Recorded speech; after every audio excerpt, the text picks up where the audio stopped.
Australian batter Glenn Maxwell نے world cup کی تاریخ کی تیز ترین سنچری بنا ڈالی۔ I C C one day world cup کے 24ویں میچ میں آج آسٹریلیا اور نیدرلینڈز کی ٹیمیں دلی میں ارون جیٹلی اسٹیڈیم میں مد مقابل ہیں۔ آسٹریلوی کپتان پیٹ کمنز نے نیدرلینڈز کے خلاف ٹاس جیت کر بیٹنگ کا فیصلہ کیا۔ کینگروز نے نیدرلینڈز کے بولر کا برکس نکال دیا۔ پہلے ڈیوڈ وارنر نے سنچری سکور کی، جس کے بعد گلین میکس ویل گریز پر آئے اور چوکے چھکوں کی بارش کر دی۔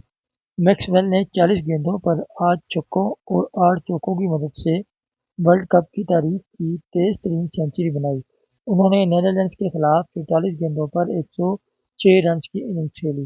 آسٹریلین بیٹر کی اننگز میں 9 چوکے اور 8 چھکے شامل تھے۔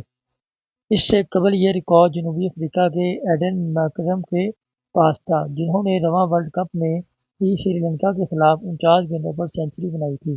آسٹریلیا نے نیدرلینڈز کے خلاف 8 وکٹوں پر 399 رنز بنائے۔